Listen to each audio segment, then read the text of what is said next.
Ok,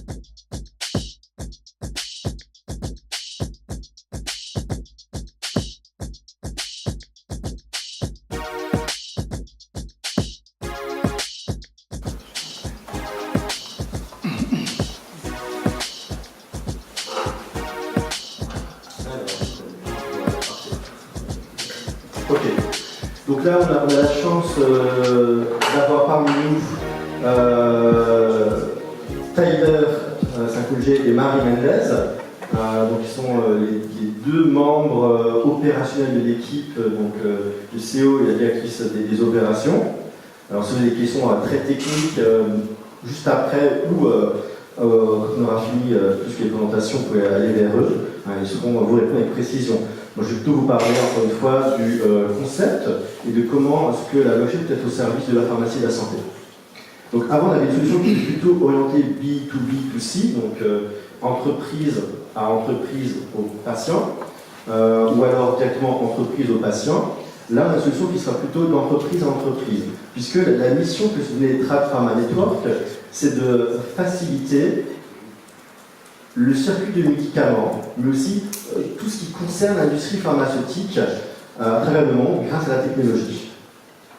Alors, ça concerne bien entendu le circuit de médicaments, mais ça peut aussi concerner le pôle des ressources humaines pour mettre en adéquation les besoins de l'entreprise pharmaceutique, de l'industrie pharmaceutique, avec ses besoins humains ou matériels.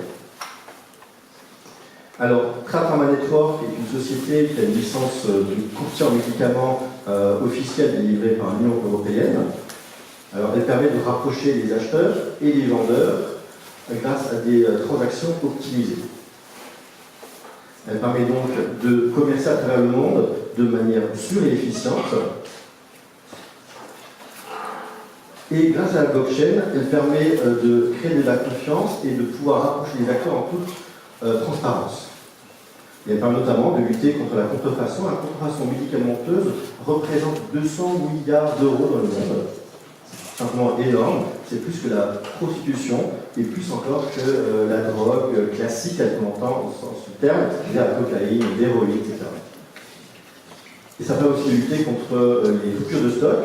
Alors en France, il y a un rapport récemment qui a été édité par le Sénat, puisque même en France, dans un pays développé, on est en cours de médicaments extrêmement fréquemment, il n'y a pas une semaine qui se passe, sans qu'on ne puisse pas délivrer des médicaments à nos patients en pharmacie d'officine, parce que simplement le produit n'est pas disponible. Et on peut imaginer aussi que Trad Pharma Network puisse rapprocher les organismes de bienfaisance, de charité, qui mettent à disposition des traitements pour les patients d'industries pharmaceutiques qui auraient peut-être certains stocks qui périment à court terme. C'est un des nombreux exemples qu'on peut imaginer.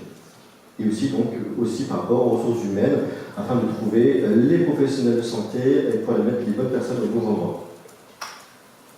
Alors, les problèmes que peuvent rencontrer nos amis industries pharmaceutiques, c'est la difficulté à rapprocher les vendeurs et les clients. C'est aussi des coûts énormes de publicité, de se faire connaître, de se faire référencer, et beaucoup d'honoraires, de mise en relation.